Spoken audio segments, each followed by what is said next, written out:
안녕하세요. 미국 주식 성공 투자로 여행을 원 없이 다니고 싶어하는 욕망덩어리 미국 주식 인간지표입니다.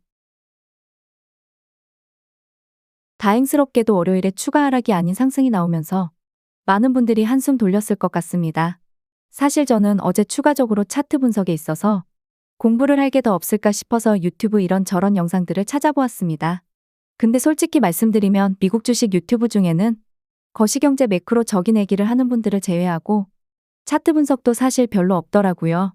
상승 랠리 중이라서 무지성으로 TQQQ 혹은 SOXL 투자하면 몇십 년 후 부자가 돼 있을 것이다. 뭐 이런 종류의 영상이라든지. 그 외에는 저처럼 파동 분석보다는 선 긋고 이동평균선 보는 분들이 대다수였습니다. 그래서 저 또한 선 긋는 게 과연 정말 도움이 되는가 싶어서 제 자신에게도 공부 아닌 공부를 해보았지만 오히려 선 긋는 게 정말 후행적으로 발생을 한다는 사실을 제가 느꼈습니다.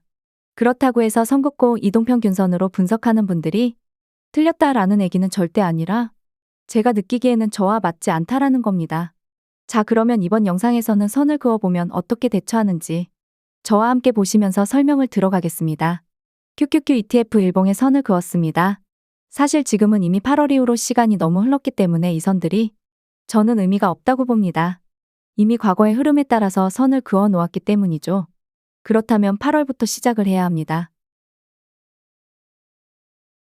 고점이 나온 후에 20일 이평선 지지하면서 다시금 슈팅이 나오지만 이전 고점을 이겨내지 못하고 저항이 나옵니다. 그런데 솔직히 말씀드려서 이전 고점을 못 뚫었다는 걸 하루 만에 주가를 보고 판단하긴 어렵습니다. 하루 이틀 지켜보다가 21 이평선을 완전히 밀어버릴 때 남은 물량 전부 털지 않았을까 하는 개인적인 생각입니다. 그런 다음에 이제 20일 이평선을 훼손하였으니까 기본적으로 60일 이평선까지 밀리는 걸 확인을 해야죠. 아직은 선을 그을 필요는 없는데 왠지 모르게 선을 그어야 할 것만 같은 이 요동치는 내 손가락. 아무튼 60일 이동평균선까지 오고 양봉이 뜹니다. 그렇다는 건 지지했구나 매수 들어가자 였을 겁니다. 근데 여기서 비중을 얼마나 실어야 하는지 솔직히 감이 안 옵니다. 61 이평선에서 무조건 지지하는 게 포착되었으니 한 50%는 들어갔으려나 모르겠습니다. 아무튼 다음 화면으로 뭐야 61 이평선을 2일 만에 깨버립니다. 순간 어리둥절하겠죠.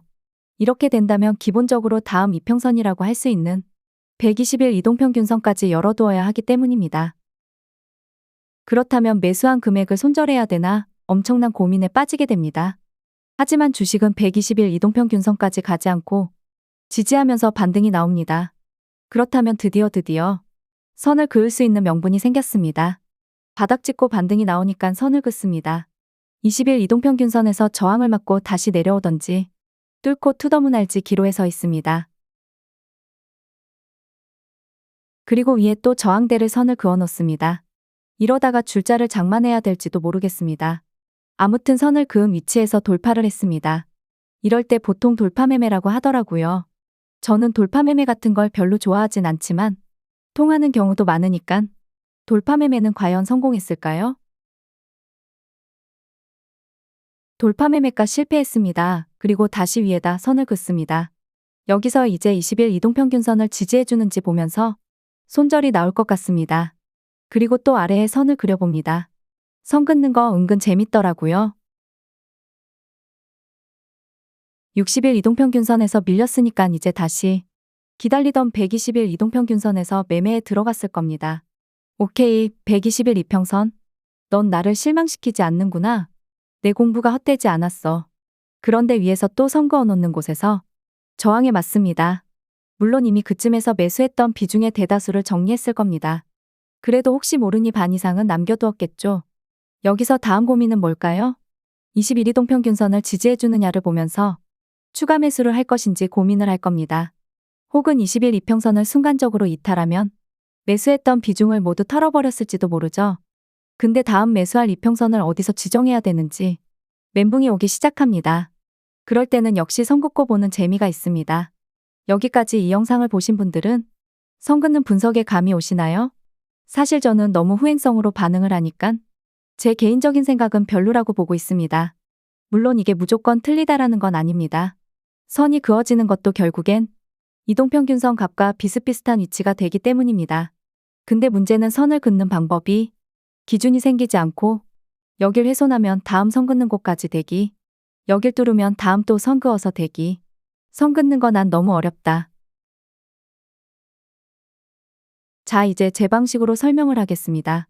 QQQ ETF 주봉부터 볼게요. 8월 바닥일 때부터 설명하겠습니다. 하늘색 파동이 바닥을 찍은 후에 반등이 나옵니다. 그런데 보라색 파동은 계속 내려갑니다. 이 말을 어떻게 해석해야 되냐면 단기적으로 반등이 나온다고 할지라도 상단 하얀색 선을 이탈하고 올라가면 뚝배기 뿅망치 시전이라는 겁니다. 그렇게 또다시 9월에 두 번째 바닥이 만들러 갑니다. 여전히 보라색 파동은 아래로 향하고 있죠. 여기서 선을 긋는 분들이라면 대충 일봉의 21이평선에서 지지하느냐가 관건일 테고 지지하지 못한다면 10월 저점을 훼손하는 흐름이 나온다고 생각할 겁니다. 그렇다면 인간 지표는 어떻게 해석을 할까요? 월요일 기준으로는 두 번째 파동이 브레이크가 걸렸고 살짝 위로 돌아선 상태입니다. 그리고 첫 번째 하늘색 파동은 여전히 올라가고 있습니다. 이건 뭐다? 음봉 뜨면 매수, 내려가면 줍줍, 내려가주면 오히려 땡큐. 다만 그렇다고 해서 이번 주에 주가가 5% 이상 올라갈 확률이 나올 것인가? 그것은 의문입니다. QQQ ETF 상단 하얀색 선값이 372달러 정도 됩니다. 그런데 두 번째 파동인 이제서야 턴에서 올라오려고 하지만 아직도 중간 지점 하얀색 실선 부근도 올라오지 못했죠.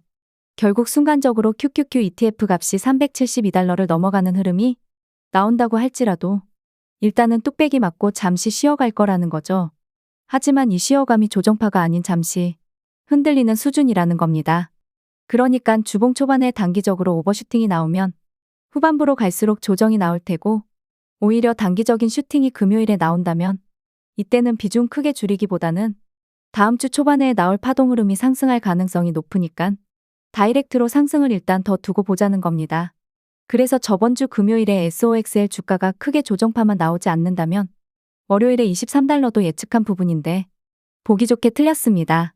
인정할 건 인정 흑흑. 일봉으로 넘어왔습니다. 제가 추가적인 저점을 훼손하는 하락을 보지 않는 이유가 있습니다.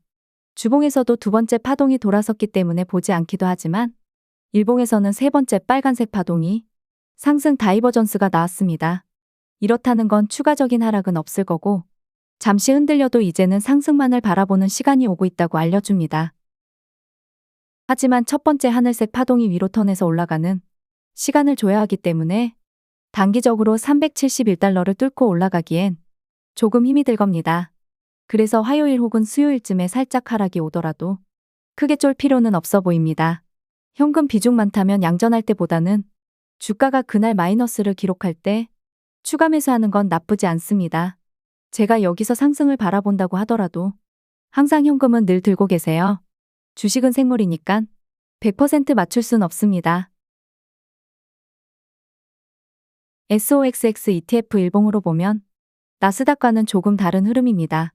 세 번째 파동이 하락 다이버전스가 나왔죠. 이 말은 즉슨 이전 저점을 크게 훼손할 것이다 였습니다. 그래서 제가 9월에 다시 조정이 올 때 19.11달러 이전 저점을 깨기 전까지는 기왕이면 매수하지 말라고 말씀드렸습니다. 아무튼 그렇게 되었지만 결국 반도체 섹터도 나스닥이 멱살 끌고 올라갈 거기 때문에 크게 걱정은 하고 있지 않지만 오히려 나스닥보다는 상승 랠리가 늦게 나올 확률도 높습니다. SOXL 일봉을 볼게요. 첫 번째 파동이 중간 지점까지 내려온 상태입니다. 이 녀석이 위로 턴하기 전까지는 21달러를 돌파할 흐름이 나오기 매우 어렵습니다. 아마도 수요일 이후에 가능하지 않을까 보고 있어요. 오히려 목요일부터 21달러대를 향하는 흐름이 나온다면 다시금 다음 주 초반에 23달러대도 기대해 볼 만은 합니다. 2시간 120분봉 차트입니다. 첫 번째, 두 번째 파동은 올라가고 있지만 세 번째 파동은 아직 바닥에서 다지기를 덜한 상태입니다.